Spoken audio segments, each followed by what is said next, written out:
Hello friends, welcome to my YouTube channel. My name is Upasana Sharma and I'm currently working in DFCCL as Executive S&T. तो जैसा कि आज आप topic देखकर तो समझ गए ही होंगे कि आज मैं किस बारे में बात करने वाली हूँ। आज मैं आप लोगों से अपनी प्रिपरेशन स्ट्रैटेजी को शेयर करूँगी कि मैंने जब एग्ज़ाम दिया था और मैंने जब एग्ज़ाम क्रैक किया था तो एक्चुअली में मेरी स्ट्रैटेजी क्या थी, मैंने कैसे प्रिपरेशन की थी, मैंने क्या क्या चीज़ें की थी और क्या नहीं की थी, वो सब कुछ मैं आज आपसे इस वीडियो में शेयर करूँगी।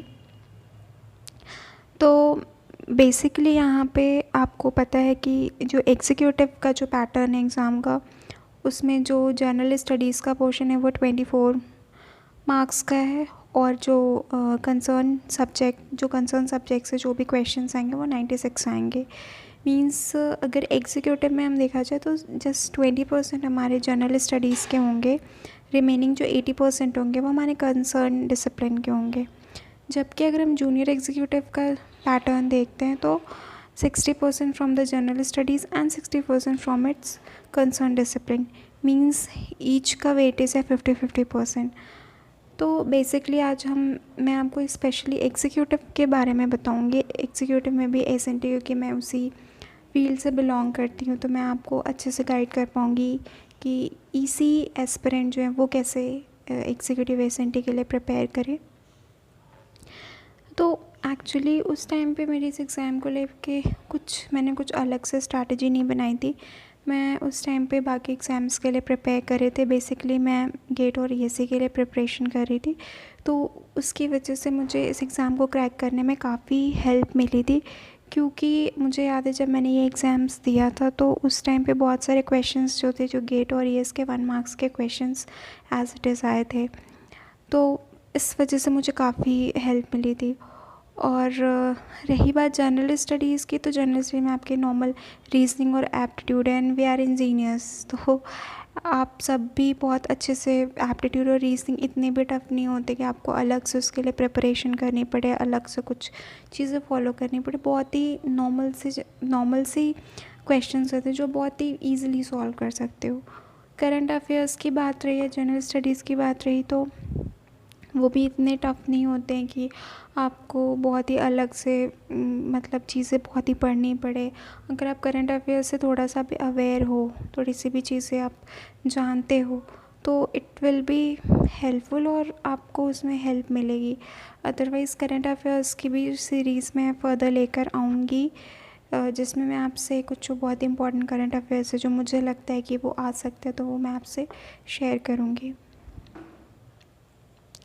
जैसा कि मैंने आपको बताया कि मेरा जो ब्रांच था, मैंने जिससे प्रिपरेशन की थी वो मेरी ईसी ब्रांच थी। तो मैं बेसिकली ईसी स्टूडेंट को मैं काफ़ी अच्छे से बता सकती हूँ कि एक्चुअली में उन्हें कैसे करना चाहिए, क्या चीज़ें फॉलो करनी चाहिए, क्या नहीं करनी चाहिए।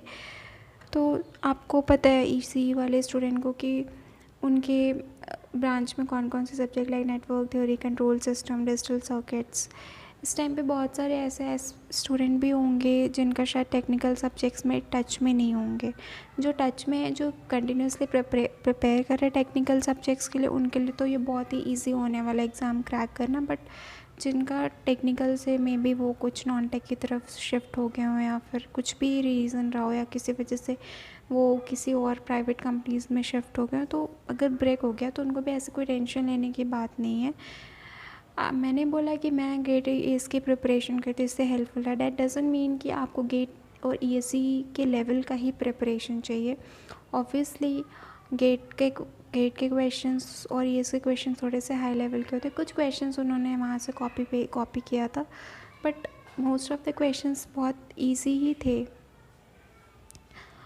तो आपको सिर्फ ये करने की बात है कि आपके पास आपके खुद के नोट्स होंगे जो आपने अपने प्रिपरेशन के टाइम पे, आप अभी प्रिपरेशन कर रहे हैं तो आपने बनाया होगा। जस्ट आपको उससे एक बार गो थ्रू होना है। अब ये बात भी है कि बहुत सारे सब्जेक्ट्स हैं लाइक कम्युनिकेशन, ईएमटी और एनालॉग सर्किट्स। ये थोड़े वास्ट सब्जेक्ट्स हैं, थोड़े आपको इसमें क्वेश्चंस करने के लिए लाइक गेट और ईएस के क्वेश्चंस करने के लिए आपको थोड़ी सी डीप नॉलेज चाहिए होती है। लेकिन अदर आपके जो subjects like network theory, control system is बहुत ही इजी सब्जेक्ट्स। मुझे मेरे पॉइंट ऑफ से मुझे बहुत ही अच्छा भी लगता है और बहुत ही इजी भी लगता है। डिजिटल सर्किट भी बहुत इजीली आप कर सकते हो। सिग्नल्स एंड सिस्टम भी बहुत ईज़िली।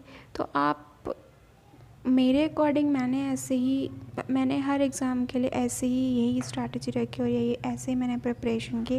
लाइक पहले मैंने network theory, control system, digital circuits और सिग्नल एंड सिस्टम ये मैंने कंप्लीट किया, क्योंकि इसमें आपको बहुत ही एक्चुअली ये सारे सब्जेक्ट भी बहुत वास्ट हैं। ऐसा नहीं है कि ये भी सब्जेक्ट बहुत ही ईजी हैं, they have their own depth.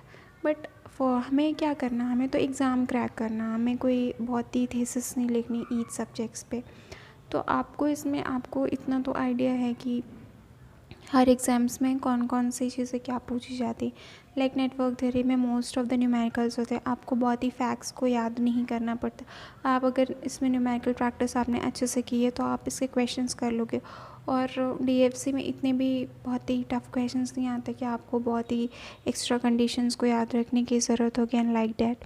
Control system में भी कुछ बहुत ही फेवरेट टॉपिक्स होते हैं, like transient analysis, steady state, error analysis और कुछ फ्रीक्वेंसी रिस्पॉन्स एनालिसिस के कुछ बहुत ही इम्पॉर्टेंट पॉइंट्स होते हैं, लाइक डैम्पिंग रेशियो और बहुत से सेटलिंग टाइम पे क्वेश्चंस, स्टेबिलिटी पे क्वेश्चंस, रिलेटिव स्टेबिलिटी, इस टाइप के कुछ कुछ क्वेश्चंस आते हैं जो लेस कैलकुलेशन रिक्वायर्ड होते हैं बट ईजिली सॉल्व हो जाते हैं। तो इस टाइप के क्वेश्चंस इसमें मोस्ट ऑफ द टाइम मैंने बहुत डीएफसी की बात ही ना करूँ, मैंने सब एग्ज़ाम्स में इस टॉपिक से ज़्यादा ही क्वेश्चंस देखे हैं। इवन आप अपने गेट में भी देखोगे या ईएस में भी देखोगे तो टाइम रिस्पॉन्स एनालिसिस और फ्रीक्वेंसी रिस्पॉन्स एनालिसिस से ज़्यादा क्वेश्चंस हैं। सिग्नल्स एंड सिस्टम की बात करूँ मैं तो सिग्नल्स एंड सिस्टम में भी बहुत ही आपको जस्ट आपके सबको सारे ट्रांसफॉर्म से याद करने, और इनके ट्रांसफॉर्म भी इतने ज़्यादा टफ नहीं होते। लाइक आपको अगर लैप्लास ट्रांसफॉर्म का पता है तो आप फोरियर भी कर लोगे, सेट ट्रांसफॉर्म पता है तो ऐसे आप चीज़ें कर लोगे। आपको बहुत ज़्यादा मीन्स आपको जस्ट फॉर्मूला रिवाइज़ करना है इन सारे सब्जेक्ट्स के, आपको क्वेश्चंस प्रैक्टिस करनी चाहिए सब्जेक्ट से, बहुत ही डेप्थ में जाके आपको चीज़ें नहीं करनी है। तो और बाकी आपके जो रिमेनिंग सब्जेक्ट्स हैं like EDC, communication, EMT and analog circuits. EDC में भी आपको स्पेशली इस सब्जेक्ट के प्रिपरेशन के लिए बहुत ही डिटेल में नहीं जाना। आपने अपने शॉर्ट नोट्स बनाए होंगे, आप उस शॉर्ट नोट्स को रिवाइज़ करो। कुछ इसमें फॉर्मूलेज होते हैं कॉन्सेंट्रेशंस के, वो सारे फॉर्मूले अच्छे से रिवाइज़ करो जो भी है। और उसमें एडीसी में कुछ फैक्ट्स भी होते हैं, वो फैक्ट्स आपको अच्छे से याद होने चाहिए, लाइक डोपिंग, हाई डोपिंग, लो डोपिंग, इस टाइप से बहुत सारी चीज़ें होती हैं।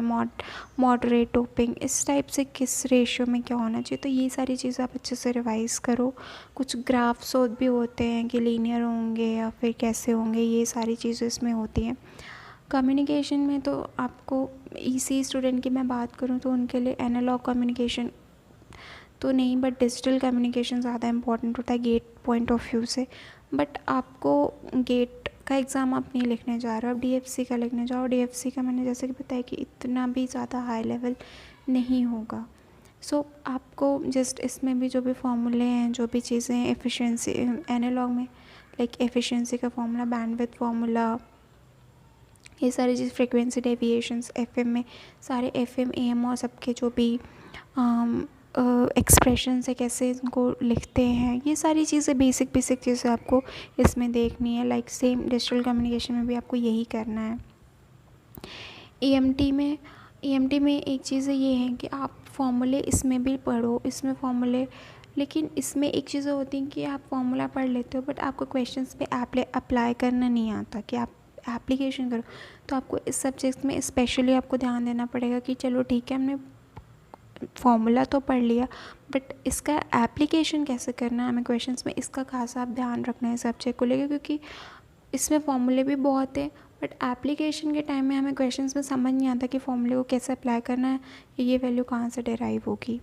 तो आप इस सब्जेक्ट्स में इसका ध्यान रखें। एनालॉग सर्किट में अगर हम देखें तो आपका डायोड है, आप डायोड बहुत ईजिली कर सकते हो। इसमें भी डायोड के चैप्टर्स में भी कुछ फॉर्मूले होते हैं जो आपको करने हैं।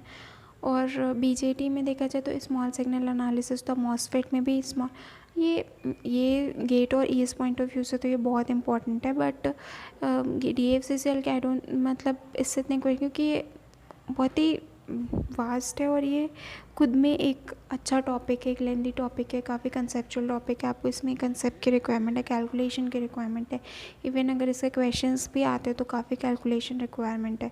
तो आई डोंट थिंक कि इसमें इतना ज़रूरत है। If you have a time then definitely आप उसको पढ़ो, बट आपको टाइम नहीं है तो यू कैन स्किप ऑल्सो। आप ओपैम अच्छे से कर लो, क्योंकि ओपैम one of the easiest topic, I think मेरे को एनालॉग सर्किट में सबसे ईजी वही लगता है, तो आप उसको बहुत अच्छे से कर लो। मैथ्स भी, मैथमेटिक्स में भी आपको बहुत ही बहुत ही लॉन्ग इंटीग्रेशन से ये सब कुछ नहीं आएगा, बहुत ही बेसिक से क्वेश्चंस आएंगे। कुछ प्रोबेबिलिटी पे हो सकते हैं, जो प्रोबेबिलिटी में भी आपको बहुत ही डीप प्रोबेबिलिटी में जाने की ज़रूरत नहीं है, बेसिक बेसिक से क्वेश्चन से आएंगे प्रोबेबिलिटी में। तो आपके पास, मैं ये कहना चाहूँगी कि अगर आपके पास आपके स्टडी मटेरियल्स लाइक आपने कभी नोट्स बनाए होंगे, तो आप उसको एक बार गो थ्रू हो लो, उसके फॉर्मूलेज देख लो अच्छे से, आप सारे फॉर्मूलेज को एक जगह लिख लो। और लिखने के बाद से आपको जो रिवीजन करना है ना, वो जस्ट पढ़ पढ़ के नहीं करना, आपको लिख लिख के चीज़ें रिवाइज़ करनी, ताकि आपको चीज़ें याद रहे। आपको ये वाली चीज़ रखनी है माइंड में कि मुझे चीज़ें याद रहनी चाहिए। एक बार आपने पढ़ा, एक बार आपने फॉर्मूला लिख के प्रैक्टिस किया, फिर से आप क्वेश्चंस लगाओ। आप गेट के 1 मार्क्स के क्वेश्चंस देख लो, आप ईएस के कुछ क्वेश्चंस देख लो, और ईएस के क्वेश्चंस देख लो, और आप ऐसे कर लो, क्योंकि अभी आपके पास टाइम है। अभी डीएफसी ने आपके पास अभी फिर भी 1-2 महीने का टाइम है, तो आप कर सकते हो। ऑब्वियसली थोड़ा हार्ड वर्क तो चाहिए होगा, क्योंकि जो मतलब आप बहुत ही आराम से भी प्रिपेयर नहीं कर सकते, क्योंकि इतना भी ज़्यादा टाइम नहीं है, बट इतना कम भी टाइम नहीं है। आप इन 2 महीनों में आप सब्जेक्ट्स को, आप उसके फॉर्मूले को रिवाइज करके आप इंपॉर्टेंट क्वेश्चंस की प्रैक्टिस कर सकते हो। आपको एटलीस्ट आपको फॉर्मूले बहुत बारी लिख लिख के प्रैक्टिस करने, कम से कम 3 बार तो करने ही करने। आपको क्वेश्चंस भी उतने टाइम्स लगाने हैं। आप जितनी बार प्रैक्टिस करोगे उतना ही अच्छा है। और अगर आपको कहीं से कोई टेस्ट सीरीज़ मिल जा रही है, तो ये आपके प्रिपरेशन में ऐड ऑन ही होगा, कुछ भी आपको नुकसान नहीं होगा। आप प्रिपरेशन करने के लिए बहुत सारे coaching class like made easy और एस एकेडमी और IAS मास्टर, ये लोग भी, इनके भी कुछ PSUs के क्वेश्चन बैंक्स आते हैं, तो आप इनके क्वेश्चन बैंक भी ख़रीद सकते हो। बट अगर आपको इतना टाइम नहीं है कि हम बहुत सारे जगह से हम क्वेश्चंस लगा के और प्रैक्टिस करें, तो आप शुरुआत अपने गेट और ES के 1 मार्क्स के क्वेश्चन से करो। ES में तो 1 मार्क्स के ही होते हैं, बट गेट में जो 1 मार्क्स के क्वेश्चन आप उनसे शुरू करो। उसके बाद से ये जब कंप्लीट होता है तो आप सेकेंड रिविज़न करते हो, तो आप उस बुक पे जा सकते हो। और अगर आपके पास कोई शॉर्ट नोट्स नहीं है या फिर कुछ नहीं है, तो ये लोग इस अपने हैंड बुक्स भी प्रोवाइड करते हैं। इनके हैंड बुक्स में भी सारे फार्मूलेज एक जगह लिखे होते हैं, तो आप उसके से भी आप फार्मूले रिवीजन कर सकते हो, फार्मूला देख सकते हो, तो आपको वहाँ से बेनिफिशियल होगा।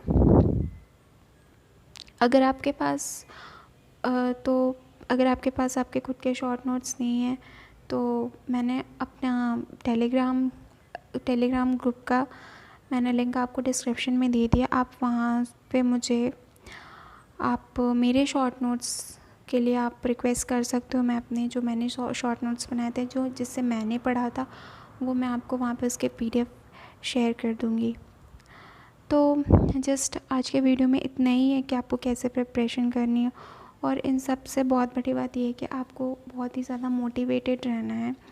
आपको बिल्कुल भी ये नहीं सोचना कि नहीं मुझसे नहीं होगा, बहुत सारी चीज़ें पढ़नी है। आप ये सोचो कि ठीक है मुझे बहुत सारी चीज़ें पढ़नी है, बट इसके पढ़ने के बाद का जो आउटकम आएगा वो शायद just out of the world होगा, just out of the box होगा, कि भाई मेरे को कुछ अच्छा अचीव करना है। तो जस्ट आप ये सोच कर ही अपने प्रिपरेशन करो, बिल्कुल भी डीमोटिवेट होने की ज़रूरत नहीं है। बहुत अच्छी अपॉर्चुनिटी आपको मिली है, आप थोड़ा सा हार्ड वर्क करोगे तो आप डेफिनेटली आप इस एग्ज़ाम को क्रैक कर सकोगे। तो बिल्कुल भी टेंशन लेने की ज़रूरत नहीं है। और आप मेरे को कमेंट सेक्शन में बता सकते हो कि अगर आपको कुछ भी किसी भी सब्जेक्ट से फर्दर कुछ सजेशंस चाहिए या कोई असिस्टेंस चाहिए कि मैं किसी सब्जेक्ट की सीरीज़ लूँ जिसमें मैं आपको कुछ इंपॉर्टेंट फॉर्मूले रिवाइज़ करा सकूँ, तो आप मुझे या तो मेरे इंस्टाग्राम चैनल पे आप मेरे को रिक्वेस्ट कर सकते हो, या फिर आप मेरे को मेरे कमेंट सेक्शन में आप मेरे को बता सकते हो कि मैं किस सब्जेक्ट को आपसे डिस्कस करूं। या बस आज के वीडियो में सिर्फ इतना ही। अगर आपको वीडियो अच्छा लगा तो please subscribe to my channel, like and share, and just stay tuned with my channel. Thank you.